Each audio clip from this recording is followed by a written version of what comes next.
વડોદરા મહાનગરપાલિકા સંચાલિત નગર પ્રાથમિક શિક્ષણ સમિતિ દ્વારા 53મા સયાજી કાર્નિવલનો પ્રારંભ કરવામાં આવ્યો, જેમાં રાજ્યકક્ષાના મહિલા અને બાળ કલ્યાણ મંત્રી મનીષાબેન વકીલ સહિતના ધારાસભ્યો અને સમિતિના સભ્યો પણ ખાસ ઉપસ્થિત રહ્યા હતા। ત્યારે આ બાળ મેળામાં સાંપ્રત પ્રવાહોથી પ્રેરિત શૈક્ષણિક પ્રોજેક્ટ અને પૌષ્ટિક વાનગીઓ સ્થળ સહિત સાંસ્કૃતિક કાર્યક્રમોનું પણ આયોજન કરવામાં આવ્યું હતું। છે કે વેદ ગુરુકુલ અને એ ડિસ્પ્લે પણ કરવામાં આવી છે, એટલે બાળકો માટે, પેરેન્ટ્સ માટે અને શિક્ષકો માટે પણ આ પહેલાંના ટાઈમમાં જ્યારે ગુરુજી હતા અને ત્યારે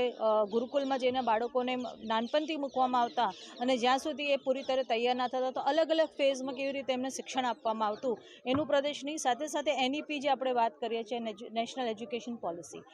આ એનો જ બેઝ છે કે 2019માં આપણા દેશના વડાપ્રધાન નરેન્દ્રભાઈ મોદીજી દ્વારા આ શિખામણ આપવામાં આવી કે આપણી જે જૂની રીત હતી, જે જૂની પદ્ધતિ હતી, આપણને શીખવાની જે પદ્ધતિ હતી એ આ જ હતી અને એના રૂપમાં જ આજે આપણે ટેક્સ્ટ બુક્સ પણ જોઈએ છે, સિલેબસ પણ જોઈએ છે, એ રીતે જ બન્યા છે। એટલે ખૂબ ખૂબ અભિનંદન આપું છું। બાળકોનો સર્વાંગી વિકાસ થાય તે હેતુથી શિક્ષણ સિવાય અન્ય ક્ષેત્રોમાં પણ બાળકોને જ્ઞાન સાથે મનોરંજન મળી રહે તે પ્રકારનું સમગ્ર આયોજન થયું છે અને સાથે સાથે બાળકોને રાષ્ટ્રીય શિક્ષા નીતિ 2020 અંતર્ગત